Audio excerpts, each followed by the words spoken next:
Bhajap MLA police સ્ટેશનમાં શિવસેના નેતા પર ગોળીબાર કર્યો। મહારાષ્ટ્રમાં પીઆઈની કેબિનમાં અંધાધૂંધ ફાયરિંગ કર્યું। મુંબઈ નજીક ઉલ્હાસનગરમાં આ બનાવ બન્યો।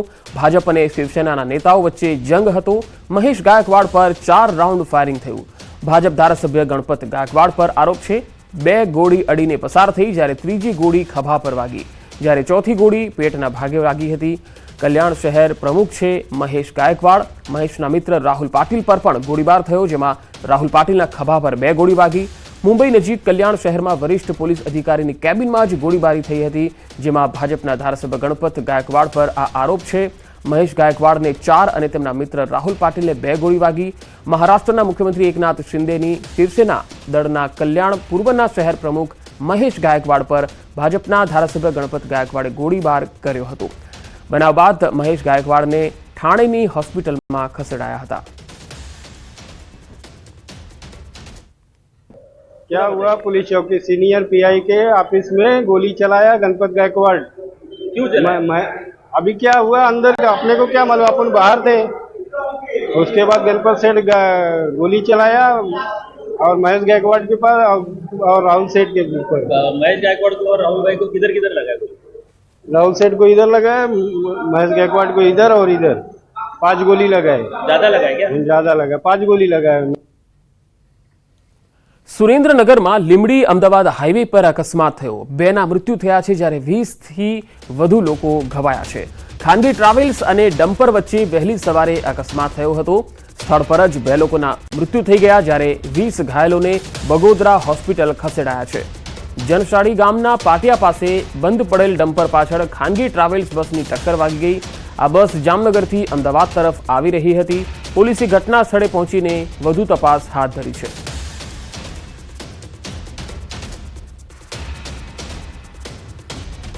जूनागढ़ तोड़कांड में आरोपी तरल भट्ट ने कोर्ट में रजू कराशे। सस्पेन्डेड पीआई तरल भट्ट ने एटीएस आज कोर्ट में रजू करशे। जूनागढ़नी कोर्ट में रजू करी रिमांडनी मांग कराशे। आ केस में भोग बननार कार्तिक भंडेरीનું નિવેદન લેવામાં આવ્યું છે। કાર્તિક ભંડેરીનું નિવેદન લઈ પુરાવા એકત્ર કરાયા છે। તોડકાંડનો માસ્ટરમાઇન્ડ છે સસ્પેન્ડેડ પીઆઈ તરલ ભટ્ટ। બેંક ખાતા અનફ્રીઝ કરી તોડ કરવાનો તેના પર આરોપ છે। તરલ ભટ્ટની ગાડીના લોકેશનના આધારે અમદાવાદમાંથી જ એટીએસે તેને પકડી લીધો હતો। ગુનો નોંધાયા બાદ તરલ ઇન્દોર અને શ્રીનાથજી ભાગી ગયો હતો। ઇન્દોર 2 દિવસ અને શ્રીનાથજી 1 દિવસ રોકાયો હતો।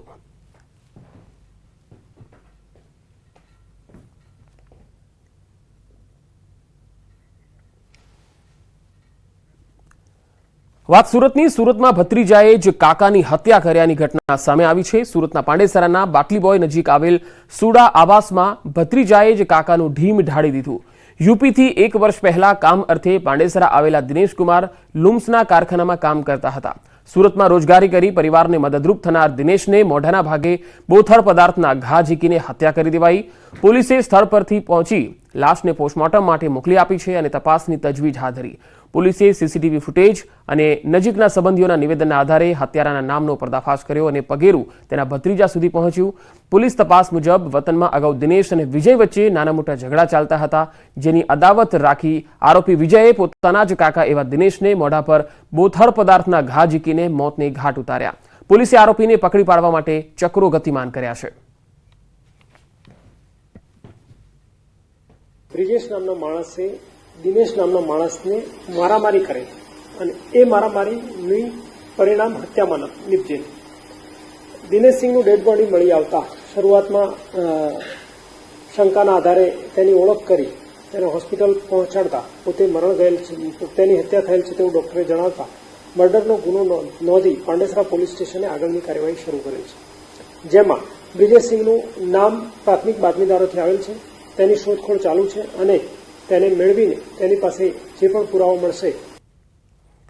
પાલનપુર અમદાવાદ હાઈવે પર છાપી નજીક આંગળીયા કર્મી પાસેથી કરાયેલી લૂંટનો ભેદ ઉકેલાયો છે। પાલનપુર એલસીબી અને છાપી પોલીસે 500થી વધારે સીસીટીવીના આધારે 4 આરોપીઓની અટકાયત કરી, જ્યારે હજુ પણ 2 આરોપી ફરાર છે। 9 જાન્યુઆરીએ છાપી નજીક રાજસ્થાન એસટી બસમાં મુસાફરી સમયે આંગળીયા કર્મી પાસેથી 21 લાખ જેટલા મુદ્દામાલની લૂંટ કરાઈ હતી। ફરિયાદના આધારે પોલીસે તપાસ કરતા શંકાસ્પદ કાર અંગે તપાસ કરાઈ હતી। હાલ પોલીસે 6 પૈકી 4 આરોપીને દબોચી 120.170 ગ્રામ સોનું અને અન્ય રોકડ રકમ મળી 16 લાખના મુદ્દામાલની રિકવરી મેળવી છે।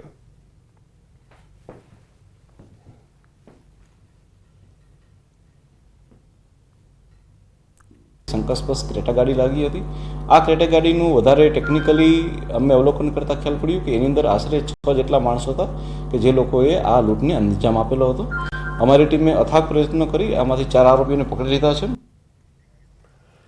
રાજકોટ વાસીઓ માટે લાલબત્તી સમાન કિસ્સો છે. ભક્તિનગરમાં રહેતી 15 વર્ષીય સગીરા સાથે દુષ્કર્મ ગુજારનારા પાડોશીની ધરપકડ કરાઈ, જેમાં આરોપી અને મદદગારી કરનાર એક મહિલાની ધરપકડ થઈ છે. સોશિયલ મીડિયા ઇન્સ્ટાગ્રામ પર પીડિત સગીરાની ઓળખાણ આરોપી સાથે થઈ અને બાદમાં વોટ્સએપ તેમજ ઇન્સ્ટાગ્રામ મારફતે બંને વચ્ચે વાતચીત થવા લાગી. 5 મહિના પૂર્વે આરોપીએ સગીરાને તેની જાણીતી મહિલાના ઘરે બોલાવી સૃષ્ટિ વિરુદ્ધનું કૃત્ય આચર્યું હતું અને અવારનવાર ડરાવી ધમકાવી તેની સાથે શરીર સંબંધ બાંધતો હોવાનું સગીરાએ પોતાના માતા પિતાને જણાવ્યું. આ મામલાની જાણ પોલીસને કરાતા પોલીસે તુરંત ગુનો દાખલ કરી પુરુષ આરોપી અને મદદગારી કરનાર મહિલાની ધરપકડ કરી. જગ્યા હોવાથી ત્યાં અવારનવાર લઈ જતા હતા અને ત્યાં એમની સાથે શારીરિક સંબંધ રાખતા હતા અને અકુદરતી સંબંધ પણ રાખેલા અને આ બાબતે ફરિયાદ આપવામાં આવેલી અને આરોપીને અટક કરવામાં આવેલા છે. રસ્તા પર ચાલતા રાહદારીનું હાર્ટ એટેકથી મોત. વલસાડના તિથલ રોડ પર આ બનાવ છે બન્યો, જ્યાં જિલ્લાની સેગવી ગામના 51 વર્ષીય રાજેશ સિંધી નામના વ્યક્તિ ઘરેથી નોકરી જવા માટે ચાલતા નીકળ્યા હતા ત્યારે તિથલ રોડ પર વોકિંગ ટ્રેક પર જ ઢળી પડ્યા. બનાવ બાદ આસપાસના લોકો એકત્ર થઈ ગયા અને 108ને બોલાવવામાં આવી, જ્યાં તેઓને મૃત જાહેર કરવામાં આવ્યા.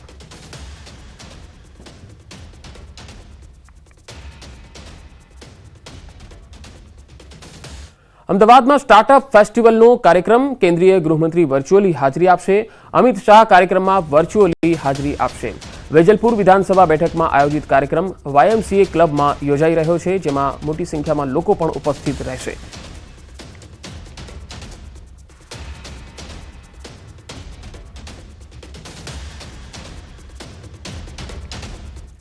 આજે અમદાવાદના રસ્તા પર ફરશે ડબલ ડેકર બસ. AMTSની ઈ બસનું આજે લોકાર્પણ કરવામાં આવશે. અમદાવાદના મેયર પ્રતિભાબેન જૈનના હસ્તે લોકાર્પણ થશે. ડબલ ડેકર બસ શરૂ થતાં અમદાવાદમાં વધુ એક નજરાણું ઉમેરાશે.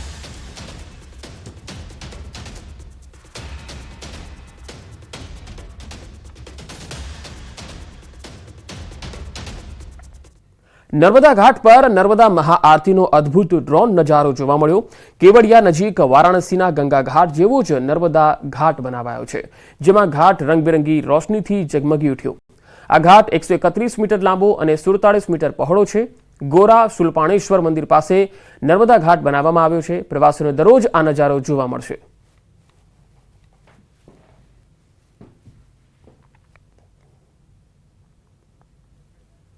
તો રંગબેરંગી રોશનીથી ઝળહળી રહ્યો છે નર્મદા ઘાટ. 2 અલગ અલગ તસવીરોમાં આપને બતાવી રહ્યા છે કેટલો સુંદર અને રમણીય નજારો છે. નર્મદા મહાઆરતીનો આ અદ્ભુત નજારો પહેલા ક્યારેય જોવા ન મળ્યો હોય એ પ્રકારના આ દ્રશ્યો છે. ગંગા ઘાટની થીમ પર જ આખો આ ઘાટ તૈયાર કરવામાં આવેલો છે.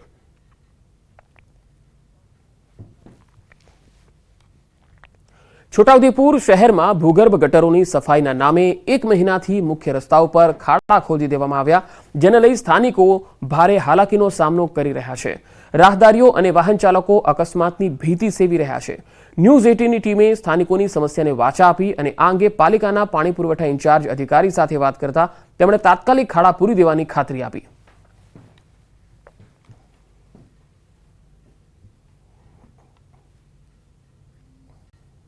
જે ચેમ્બરો ખોલ્યા હતા ઓપન છે, હજુ બી આપ મારી પાછળ બી જોઈ શકો છો, ત્યાં બી ઊંચા સળિયા છે, ખુલ્લા ખાડા છે, ચારો તરફ આ જ હાલ છે. હવે અહીંયા નાના બાળકો પડી જાય, રાત્રિ દરમિયાન અંધારામાં કોઈ બાઇકવાળો પડી જાય, એને વાગે, અકસ્માત થાય, મૃત્યુ થાય. રાત મેં રનમાં લાઇટ અમુક જગા પર છે, અમુક જગા પર નથી, તો કોઈ બાઇક લઈને કૂદી જાય. ચલો અમારી વાત તો અલગ છે, નાના છોકરાની વાત શું છે. આ મુખ્ય રસ્તો જે જેલ રોડનો છે, વડોદરા હાઈવેને જોડતો રસ્તો છે. આ રસ્તાની ઉપર જે ચેમ્બરો હતા તે રોડની નીચે હતા, એને ખોદીને આ ચેમ્બરો કાઢેલા છે. આ હમણાં સુધી પૂરવામાં આવેલ નથી. આ રોડની અંદર ભરચક ટ્રાફિક હોય છે ને અકસ્માત થવાનો ભય છે. આ વહેલી તકે જો આ ખાડાઓ પૂરાઈ જાય તો સારું છે.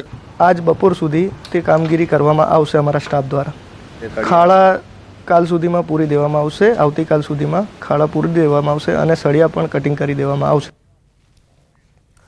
દાહોદમાં સ્માર્ટ સિટીની વાતો પોકળ સાબિત થતી હોય તેવું લાગી રહ્યું છે, કારણ કે 2015માં દાહોદ સ્માર્ટ સિટી જાહેર થયા બાદ પુરવઠા ઇન્ચાર્જ અધિકારી સાથે વાત કરતા તેમણે તાત્કાલિક ખાડા પૂરી દેવાની ખાતરી આપી.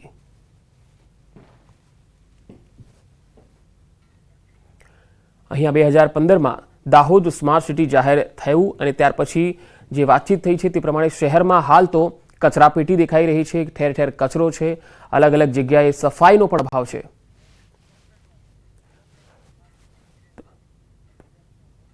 તો આ સર્કલની સ્થિતિ તમે જોઈ શકો છો કે સ્માર્ટ સિટીનું આ સર્કલ કચરાપેટીમાં ફેરવાઈ ગયું છે.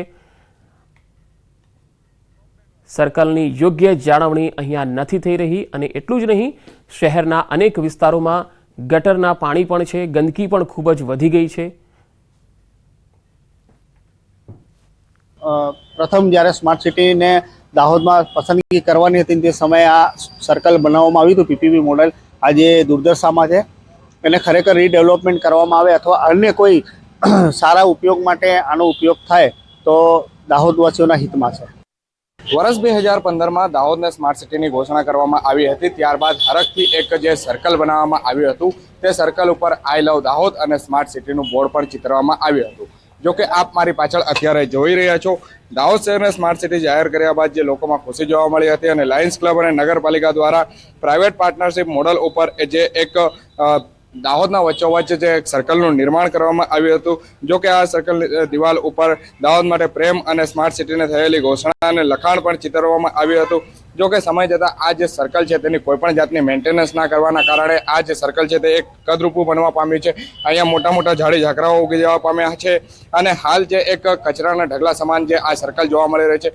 જો કે આ એક સ્માર્ટ સિટીને લઈને એક મોટી જે સવાલ ઊભો થવા પામ્યો છે કે કેમ આ જે સ્માર્ટ સર્કલ છે તેનું જે સમારકામ અથવા તો તેને જે સાર સંભાળ રાખવાની હોય છે તે રાખવામાં નથી આવતી. જો કે અત્યારે કહી શકાય કે લાયન્સ ક્લબ અને દાહોદ નગરપાલિકા દ્વારા જે આ જે સર્કલ બનાવવામાં આવ્યું હતું તે તો અત્યારે એકદમ દયનીય હાલતમાં જોવા મળી રહ્યું છે. સૌરભ ગેહલોત, ન્યૂઝ 18 ગુજરાતી, દાહોદ.